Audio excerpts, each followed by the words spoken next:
if you're running a nonprofit, you're a C-level executive, and you don't have somebody at the table, CTO, CIO, whatever, you're going to get left behind. How do you say your last name? Funari. Funari. Like the car with an N. All right. That's 2 in a row. 2 shows in a row. We're Raspberry, right? Yeah. But with a G. Oh. For the previous Funari. guests. See, I would have thought it, really would have accelerator pronounced the fun in it. The fun, yeah. I told you I just came up from Duck, but my wife's got a license plate that is Duck Fun. So there you go. Does she drive a Jeep? She drives an SUV. Because, ducks are a big thing with the Jeep ducks. Oh, for sure. Are there a lot of... You got them up in the... Yeah. I was surprised that you put a couple ducks on your dashboard. I don't. This is what happens, is they somehow get put on... Do they reach in there if you have your windows down? It probably has happened before. But some people are obsessed with the Jeep ducks. My mother is one of them. She might have like 75 of them. None of them are taped.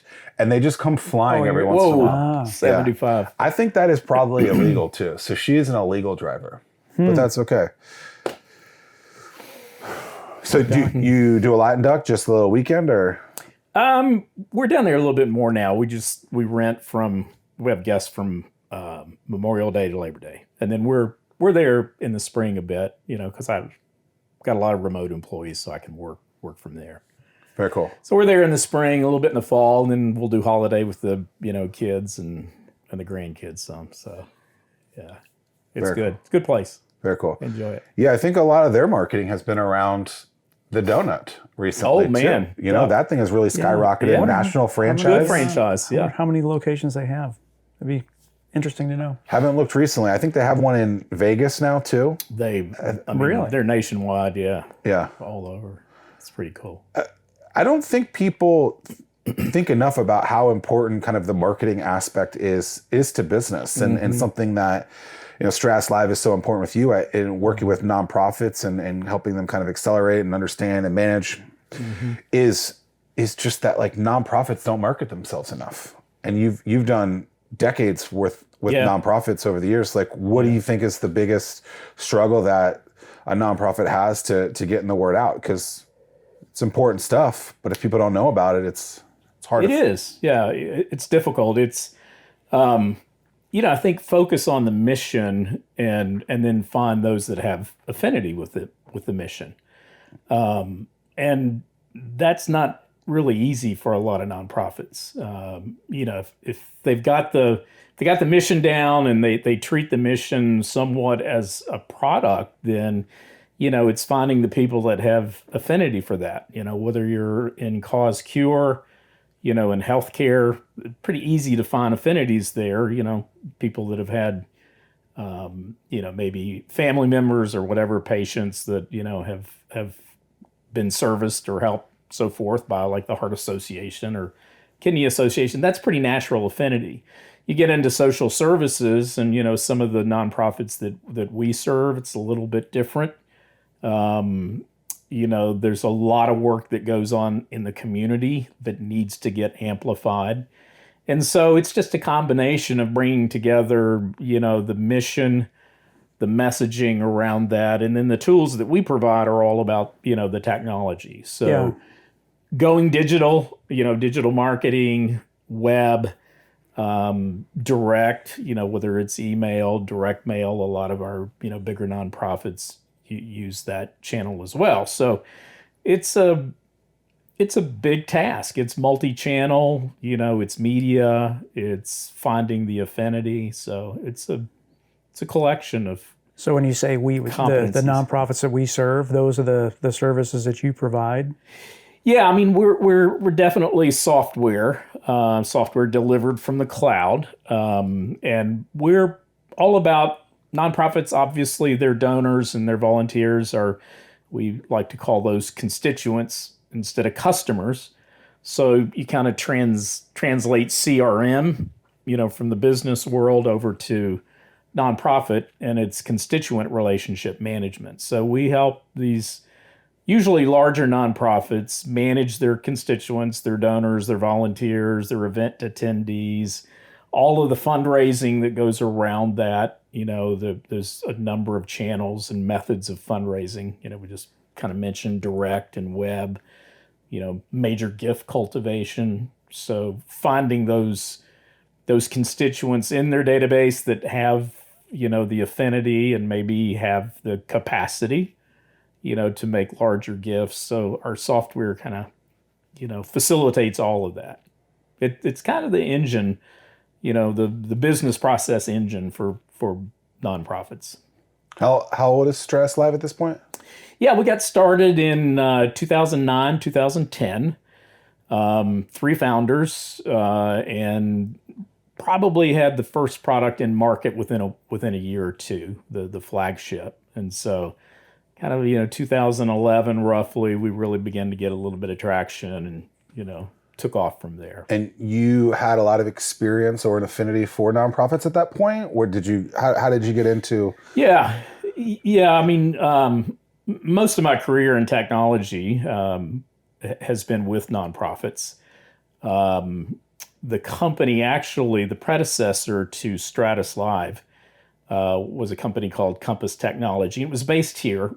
We had about 150 consultants and did work nationwide that was mostly consulting and advisory services. And we helped management teams, assess their technology capabilities and so forth. And out of that sort of came the vision for StratusLIVE. Again, that was more services, a lot of consulting, kind of saw the same problems, same issues, and said, hey, there's a product, that's needed in the marketplace. And so that's... Any idea what the total addressable market is in the nonprofit world? Well, I mean, it depends on what you want to pick off. Most would quote somewhere between $2 and $4 billion, in TAM in terms of, revenue potential for a software and services company. Most people don't know, that the nonprofit segment is large. It's the third largest, right behind, I think it's retail and manufacturing, but it's the third largest employer, in terms of number of people that are working for nonprofits in our GDP in the U.S. And so I think something on the order of 13 million, people work for nonprofits. So it's a big sector. And you look across just the numbers, probably, depending on, again, which count, probably between 1.7, 1.8 million organizations that are classified as nonprofits. Now, we only serve, a much smaller subset of that. But yeah, it's a big footprint. Technology is something this region has a ton of and but is not kind of looked at as maybe the technology hub. Sure. You as being a CTO in your previous work, and just technology being so important to you, like how do you learn your technology? How do you stay on the forefront of all of this stuff? Because this isn't Silicon Valley from that perspective, but a ton of tech is being developed here across many different avenues. Just how do you go through all that? Well, today is different than it was, maybe 15 years ago when we started the business.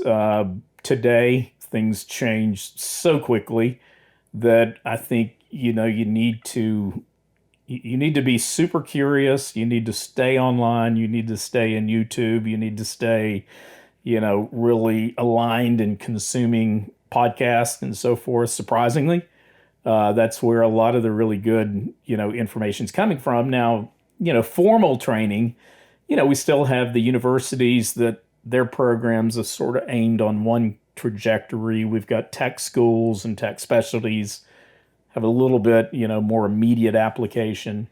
And then, we've over the years done our best to stay in user groups and, participate in some of those depending on what the technology specifically was that, we were adopting.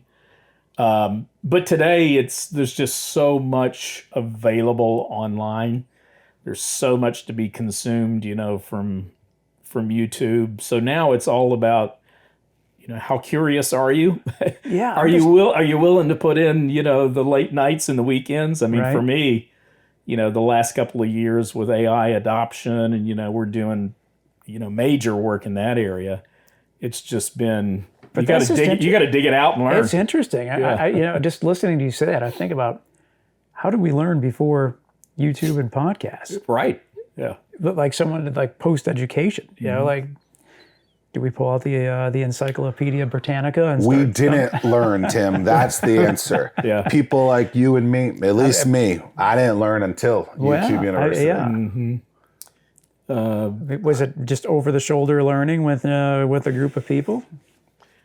Yeah, I mean, a lot, again, I think the model's just changing so quickly. And of course, AI now is also, it's also just speeding that up and taking it up another level or two in terms of what you can learn. And so to get educated quickly today, quickly in, weeks or months versus what we did, even 5 to 10 years ago. It's just a different model. How is that working for you? In the sense, I just feel like nonprofits are maybe slow adopters as is, and then you throw the speed of AI on top of that. How are you able to implement that? Well, I would say that we are still in the curve. We're still seeing traction, the early traction. I do believe this year, and even with the products that we're releasing, the next set of products, which really move much more toward agentic AI, where agents are doing, a lot of the work. AI, the nonprofits are studying and assessing, and, they've got some concerns about security and privacy, particularly around donor, private information, which is critical. That's important.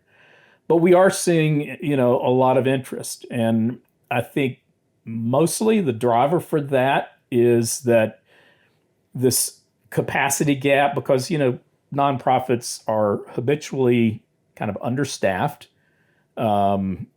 challenged, to stretch the budget as far as they can across the mission. But AI presents an opportunity to give them some capacity.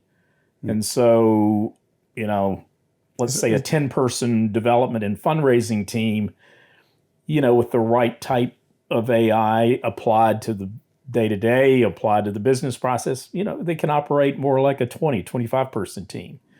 So it really is, I think the vision's there for AI being a force, kind of a multiplier.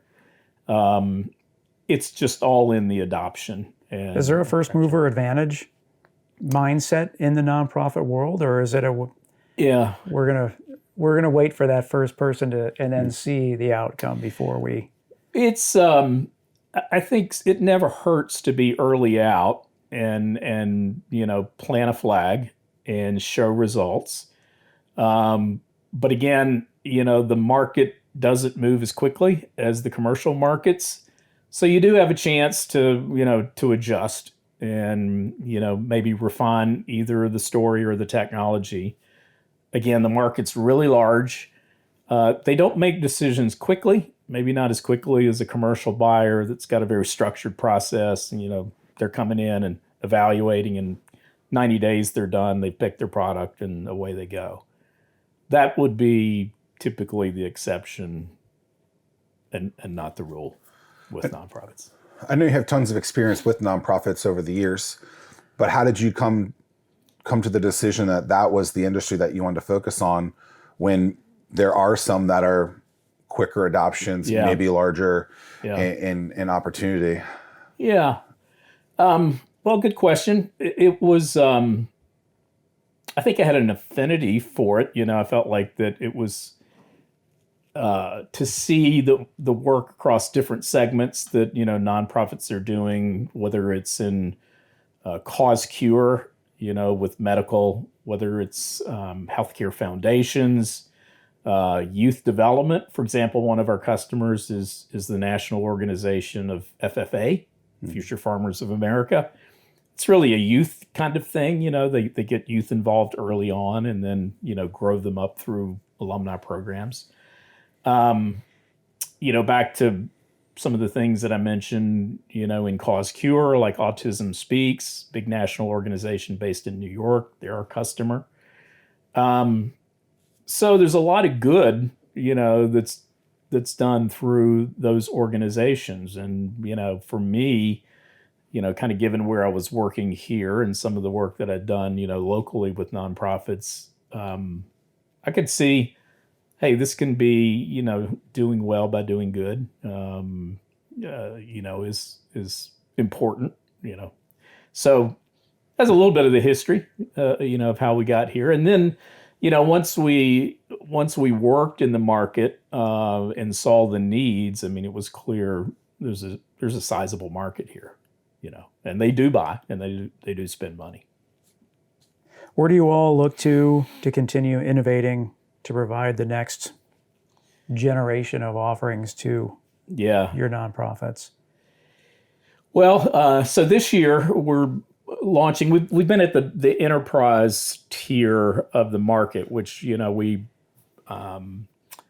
most of those nonprofits have size, they have scale, they've got the resources, and this year we're at work on a product for the mid market, which we call it mid market. I would say it's it's those organizations maybe that are raising anywhere between $5 and $30 to $50 million a year. And they're growing and they're getting into, more sophisticated fundraising, more marketing channels. And so this is where we really can apply AI, to move the needle for them.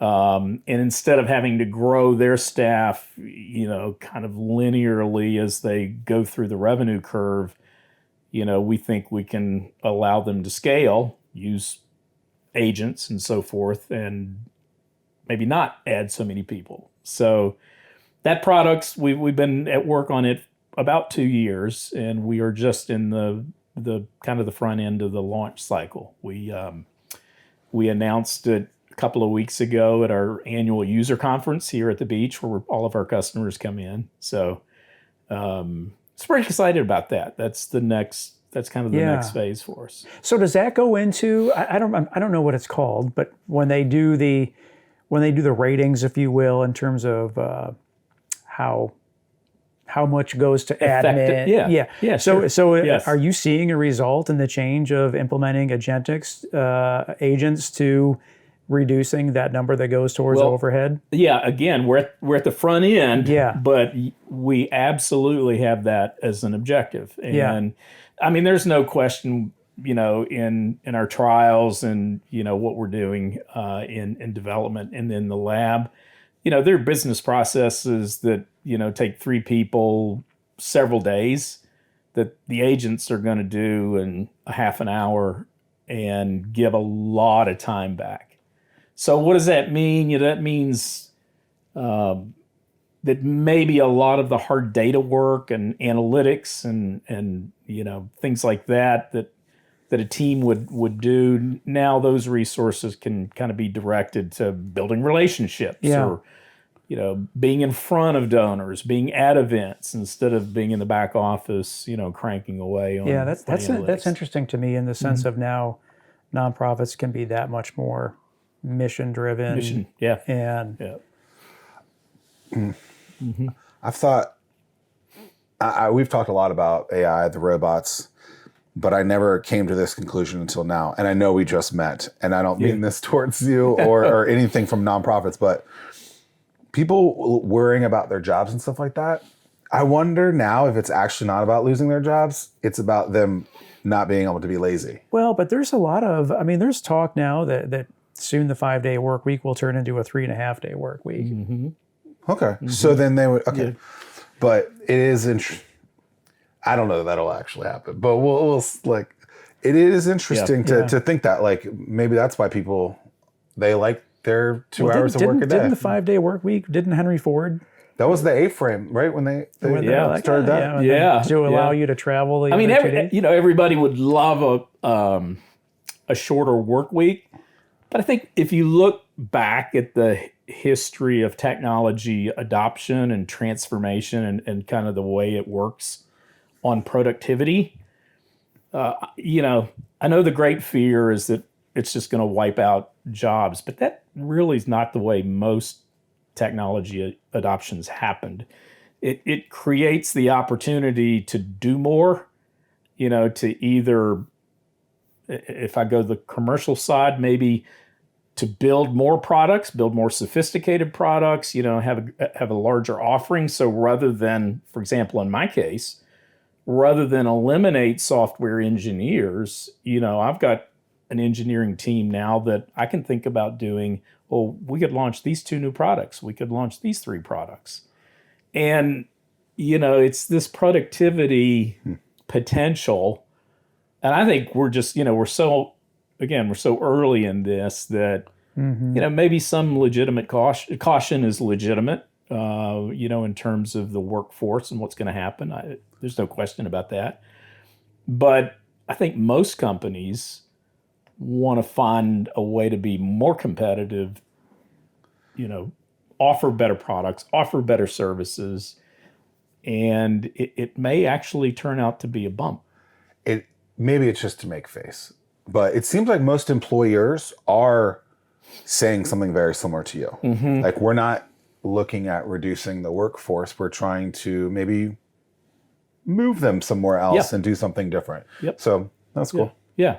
I think that's, and we're going to find out, the next 18 to 36 months. People have been getting hired and fired their entire existence. Exactly. So that's not going to go away. And it'll be interesting to know what jobs are created as a result. That we haven't even been able to think of yet. Yeah. Do you always have your user conference in Virginia Beach? We do. Yeah, we do. We had it this year up at the North End at the Delta Marriott, and beautiful place up there. Had our clients in. They enjoy coming in for a break at the beach, and Is that something they look forward to? Do you do it annually? We do. Now, we had to take some time off in COVID, obviously, but we did it, prior to COVID for several years, and now we're back on that. Now that we've got, everybody's over the COVID hump, and everybody wants to get together and come to the beach. So it's Had we started this show 7 years ago, we would have been masked up talking to each other. Yeah, exactly. Well, even that, even just talking about how, certain things can change, the fabric of the business and the offerings for us. A lot of our work, a lot of our implementation work, when we install new systems, those installations were done by our consultants going on site, spending time doing installations. COVID changed that. We now do a lot of our implementation work remotely. It sort of changed our product mix as well, because nonprofits are really high on meeting with people, and doing events and dinners and galas and walkathons and things like that. With COVID, that all changed. And so digital became really important. And that was kind of the impetus for us to build out a number of our digital engagement tools, for engaging with constituents online instead of, in person. Probably good for them, right? You got to evolve, right? Yeah. Like, just because we did it like this forever doesn't mean that we got to do it this way there. So you could make the argument that maybe it's been able to provide them more opportunities to get with other people where maybe they're pigeonholed in a different way. Yep. If the only thing you can do is an in-person dinner and, you have 50 people there, well, maybe digitally you do something and it's much more expansive and you get 150 people online for something. So, yeah. I just think it's great that you're bringing people to this area. For them to see Virginia Beach, and everything that it has to offer. I mean, it's I would love to see a lot more of that as businesses mature. That's awesome. Yeah. So your son is part of the business? He is. Yeah, he is. He's was part of the founding group. He had done, work previously in scaling SaaS solutions, and we debated about is that a good idea? Can we make this happen? But we've made it work, and now he's the chief technology officer in the company, and is actually designed, and he oversees the engineering team, and is responsible for a lot of the new AI capabilities in the product. So we found a way to make it work. So he still goes to holidays, Thanksgivings. He does. We haven't beat each other up too badly. How do you have those conversations? He's Duke, I'm UVA, so that's another point of contention. In what way? Oh, just those basketball games and football games, Well, right, but in basketball, UVA isn't usually very good. Oh, come on. We won a national championship a few years ago. You also were the first team to ever lose to a 16, but that's true. Okay. That's true. It was a rough night. I remember I texted a Cavalier that night, and I was like, uh-oh. Could you cut that, please? You're not the only one now. No. It happened. It happened. How do you have the conversations with him? Because I think family businesses are a dynamic that they are. 50 years ago, I think, was like, this is the bread and butter of the economy. Yeah. Now you don't see it as much. You also hear a lot about like, oh, I built this business, I wanted my kid to take it over, and they don't want to. Right. And so to build it with your son, like, how do you have those conversations? How do you think about the future with him in it? Like, how does he think of the future? Like, how does all that? Yeah, I think it's a matter of over time you understand your lane. It's if you step back and look at it from a management standpoint of you're bringing talent in, and you want that talent to own their lane, own their portfolio. And so I know that on the technology side, he's way out in front of me. I'm not going to be the one that designs the architecture, for this next generation solution. So, I give him that lane, and then I'm overworking on some other parts of the business, whether it's a little bit more vision and strategy and how to be down the road 2 years in terms of building the team or, working with customers. So I think, and it's important to respect the lane and not try to crosstalk too much, in there.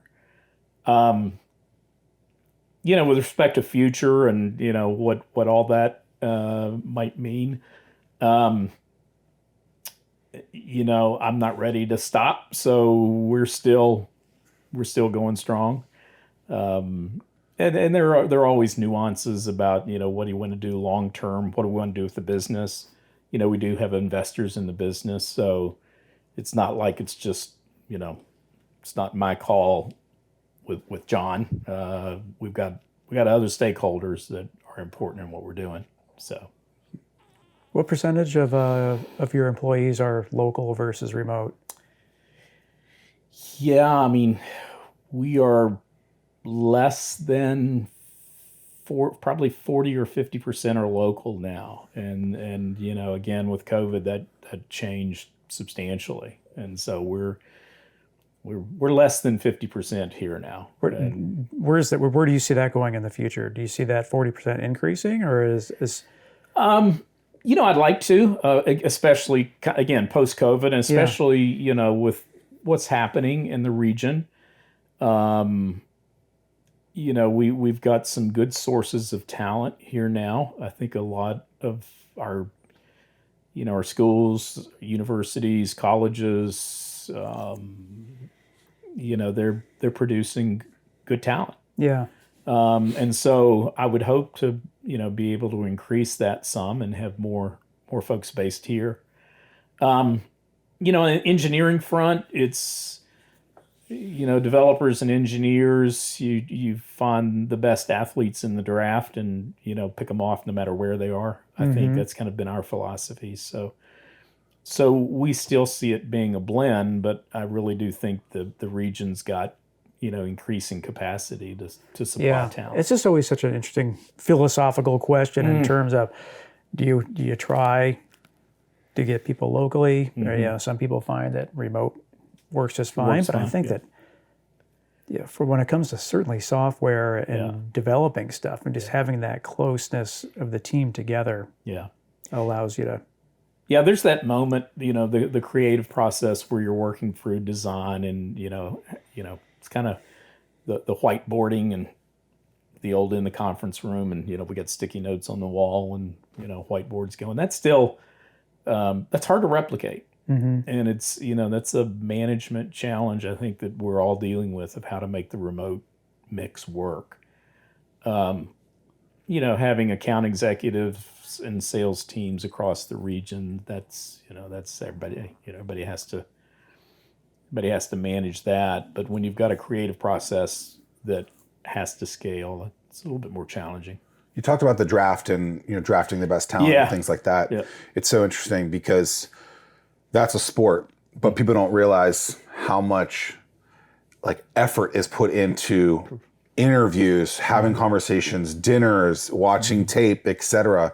Are there questions that are your go-tos to ask in situations like that? What are you looking for? I look at stuff, it's like, hey, you're really trying to get them out of the honeymoon. So what can we do to accelerate the 30 to 120 days? Yeah. So we know, are they going to be a donkey or not? Are they going to be a good fit? What do you do to kind of go through that? Well, by and large, we're looking for curiosity, meaning, does that translate into self-motivation? Are they driving and studying and learning on their own? If we see that evidence of that, that's a really good thing. If they if they come with that attitude of, I want to try something, I want to give it a go, that kind of aggressive, because that's pretty much our DNA. We've never set back and sort of milk a product with maintenance revenue. We're kind of always innovating. So in our DNA, we want to look at those that are pushing the envelope a bit and are curious, and obviously that have an IQ, and then can they play on the team? Sure. And that goes back to the the sports metaphor. Well, and I like that. Yeah. When I first started in business, I like the thought of, you're part of the family. But I have evolved into, we're a team now. And you can cut players from the team because you got to make sure that the team continues to improve. Yeah. Whereas a family member, if you're part of the family, you can't cut the family. Can't cut the family, yep. What do you do if it's a family and a team member in the same thing? Well, I think that, but we addressed that in the sense of, that's when you... I think it's good to talk in they're not employees, they're teammates. They're you have to think Absolutely. of it. Yeah, it's important. Yeah, and again, I think it depends on what type of management culture you implement, but we try to give decision making responsibility to the team. We just recently put together several Tiger teams that are working on specific, challenges. Some are engineering, some are in kind of environment, in terms of deployment processes. One is QA, how are we going to do quality assurance when, the AI tools that we're using are generating, enormous amounts of code now compared to what we used to do. So we just said, look, we're not going to solve all those in a management meeting. We need to get a Tiger team together and have them go to work on it and give them decision-making, authority. Why a tiger, not a lion? That's a good question. Yeah, that's probably going back a few years. Right. I think I'm showing my age with that one. Yeah. I forgot about the whole the moniker of the Tiger team. Yeah. Oh, it's a thing. It wasn't like a Rocky Balboa, Eye of the Tiger. No, it was a thing a few years ago. Yeah, get your Tiger team together and get it done. Yep. Okay. Yeah. I'll have to be curious about that later and look at it on YouTube. Do that. I would be curious to know what the origin is. I love the word curiosity, by the way. I think it's so incredibly important. It is. And it is. The fact that it's so instilled in what you're doing is, if you're not curious, I mean... I feel like I am constantly looking things up. Anything, especially in today's Or consuming. Yeah. You're constantly getting your news every day by podcast, and it's like...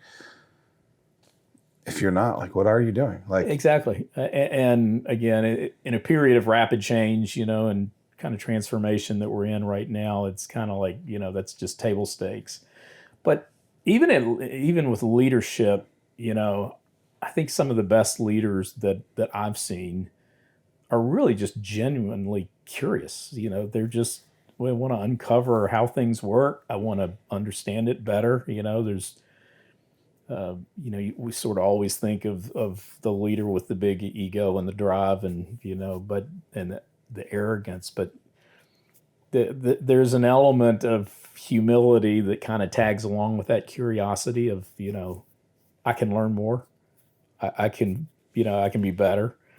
And I think that's really something that we look for and that I've seen in the best leaders that I've been around.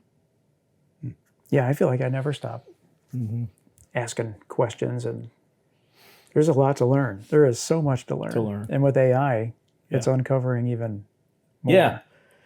Yeah, and I mean, who knows what it's going to look like? It's we're saying today that we're working on the worst AI models that we will ever work on. That's right. And in 2 weeks it's going to be better. In 3 months it's going to be better. So, this whole need for a learning environment, learning attitude, curiosity. That's to me, that's the name of the game.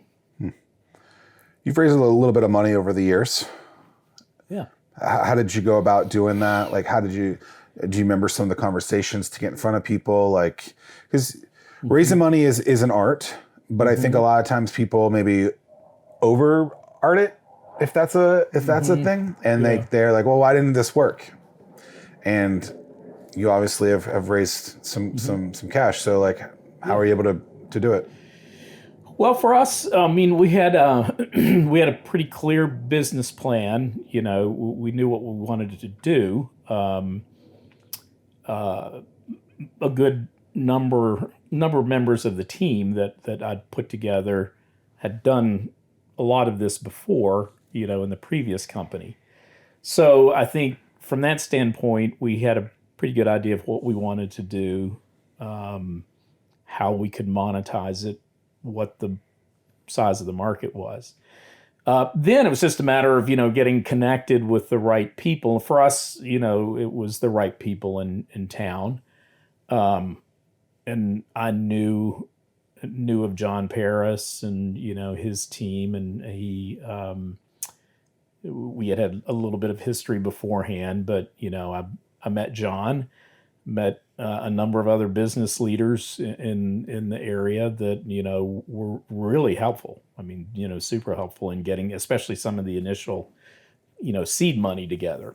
So it's a matter of, finding the right connections. It's networking, and it's realizing that, there are people that here in town that can make those connections.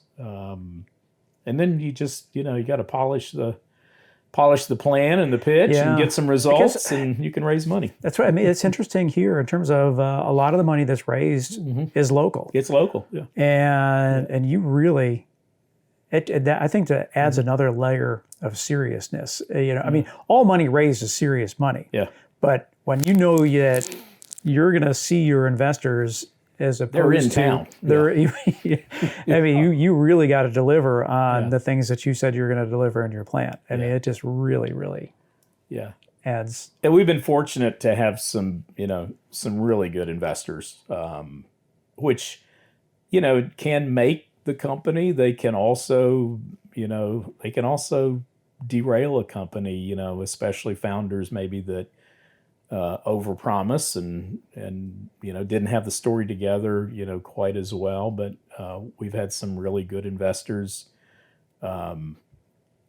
So I want to see Hampton Roads grow and cultivate that ecosystem and so forth. Would love to see a little bit more in terms of institutional money, whether it's more venture. Private equity will find you anywhere you are these days. That's not a problem.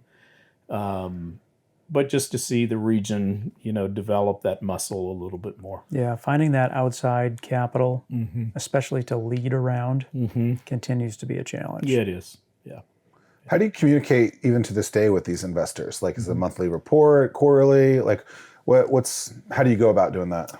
Yeah, well, with it's it's board reporting, board level reporting, which the investors, we have one of our investors that has a board seat along with the three original founders, and so that's a regular conversation. That can just be phone call updates, which I found to be really good. We have investors that are available to us, on the phone.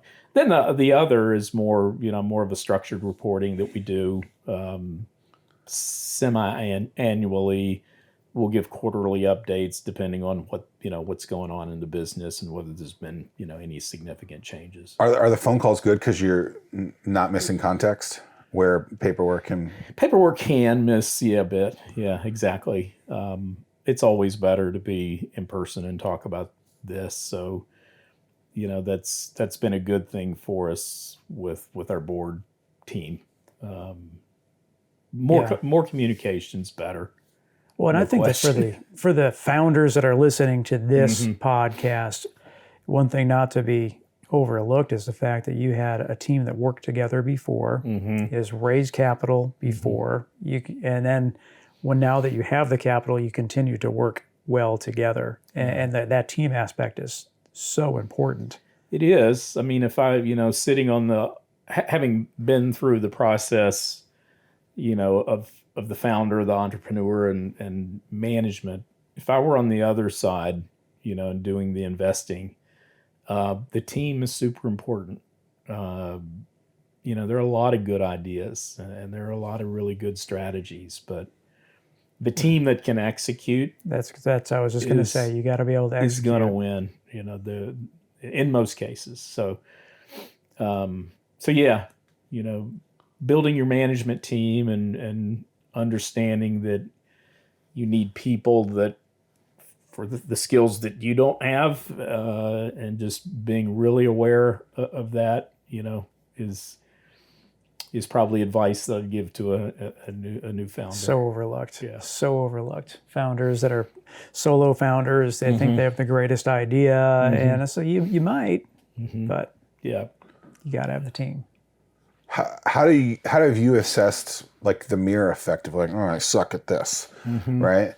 Like, I think a lot of people are not willing to look in the mirror and say, I am terrible at this thing. Yeah. But it sounds like you are willing to do that. Like, how do you grasp like what you're good at, what you're not? Yeah. Results, after putting, put your hand to it, give it a try, and you're not getting results, then, let's see if somebody else is a little better at this than I am. I think, I think that happens. That's part of the learning experience. But also I think it's, it has a lot to do with recognizing where you are in the business and what stage you're in, and, what can you afford? Who do you need to backfill for? What's most important in the business? Do you really need to, build up sales and marketing and get more exposure and more distribution? I think it's being aware of, where you are and what the needs are first. For me, that's been important. And then it's having some other people just to say, hey, this guy's really good at this, let's have him take care of that, or this, this lady's really good at this. Let's give that to her. What was your strategy to get your first 1, 2, 3, 4 customers? Did you have that? Was that a network that you had here locally, or was that a network that you had externally? How did you? Yeah, get the flywheel turning? Our first one customer was one of the first 2 was in DC, and the other was here. And DC, obviously being a concentration of nonprofits, it's like you really have to fish in that pond if you're going to find customers. So, ours was kind of both. We got a little bit of traction locally, and then we probably got more traction in DC because they're just such concentration there.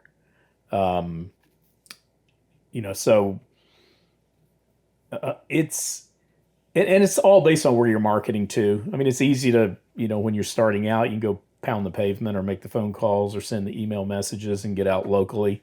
But if you know that you're really targeting an organization that, between this revenue and this revenue that's doing this kind of work, then you kind of got to go where they are. So for us, it's always been the realization we have to fish outside of Hampton Roads. Well, and I think that, and that attributes to the maturity that you have in business to know and understand that. A lot of the early stage founders that we have, they're just like, they haven't thought that through. Yeah. And they have to learn the hard way. And then when you have runway working against you. Yeah, where's your market and what's your distribution path or distribution strategy? Those are huge. Yeah, no question.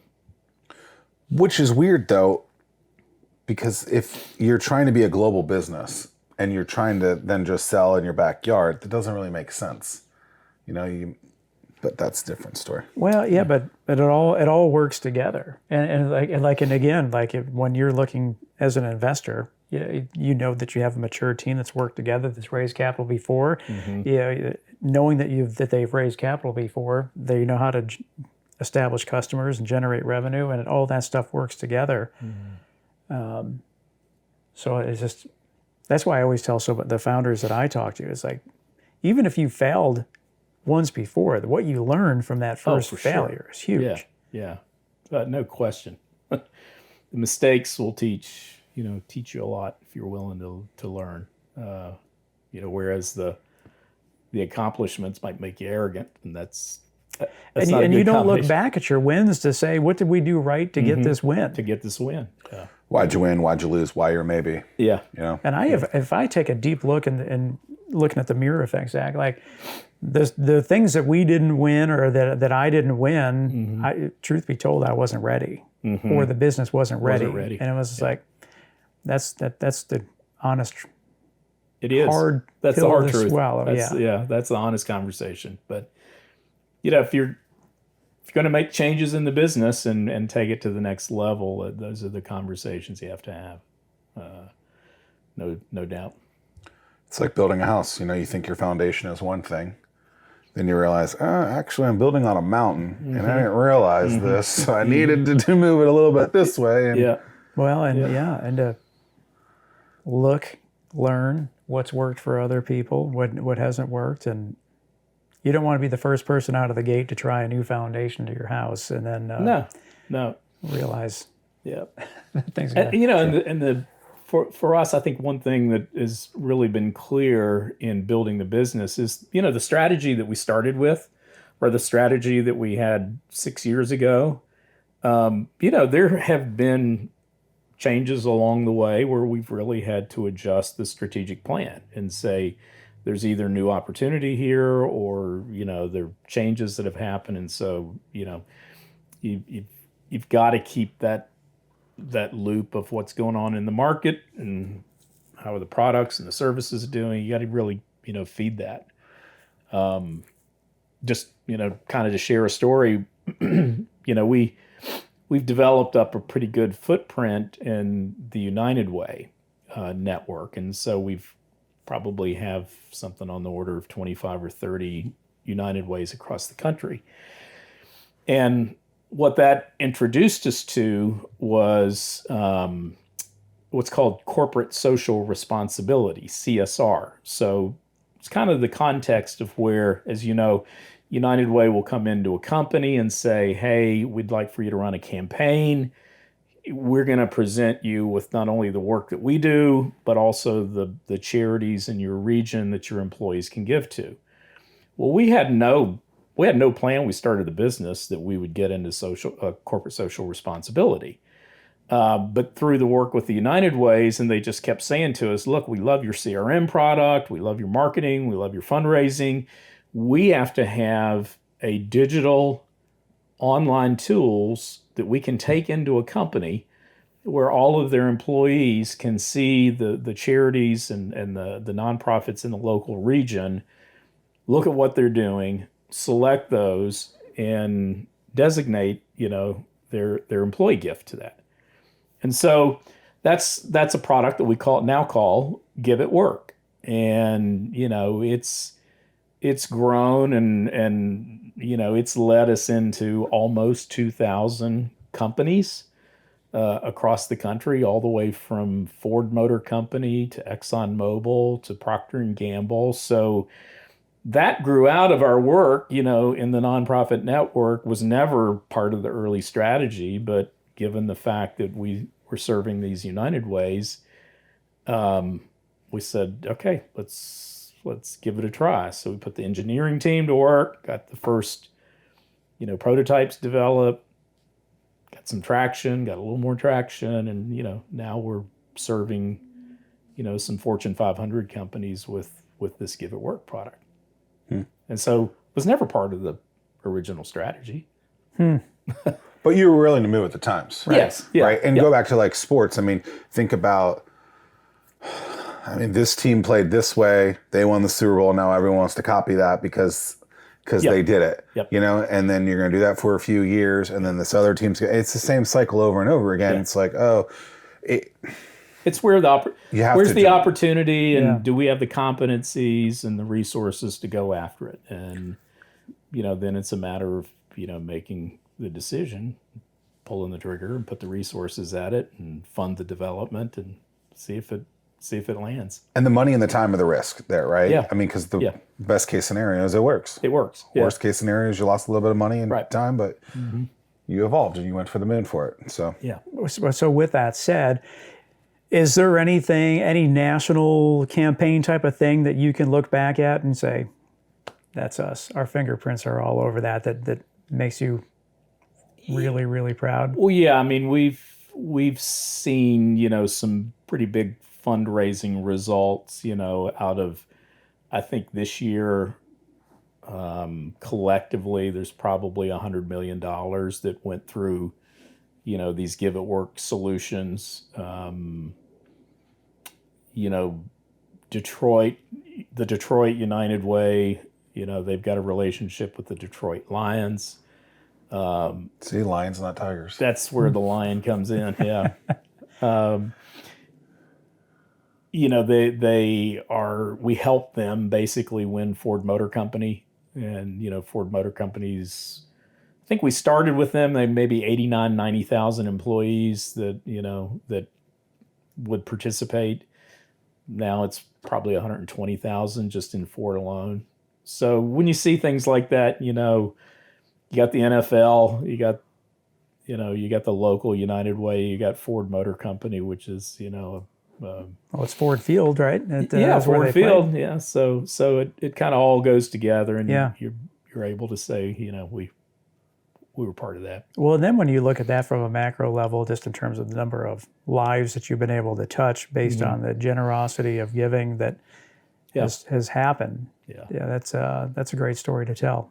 Yeah, it is. One of our other customers, a large healthcare foundation called MedStar up in the Northern Virginia, D.C., Maryland Metro, one of the largest up there. They've got probably now, I don't know, maybe 15 or more hospitals in the network. One of them is Georgetown University Hospital. So when you look at what that funding does, in terms of outcomes and so forth with the healthcare, and then you've got people that have been treated that come back through into the fundraising programs.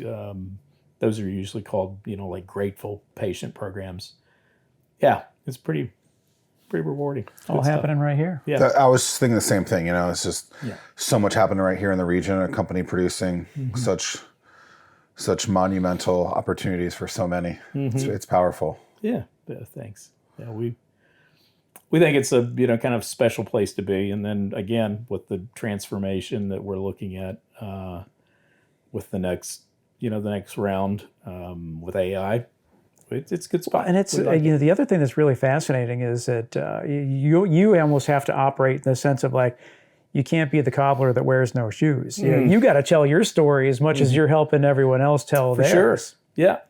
I mean, a lot of our work is helping management teams see that technology is no longer an overhead, that it's part of the strategic fabric of the company, of the organization, the mission. Every company is a technology company. Exactly. Yeah. Yeah.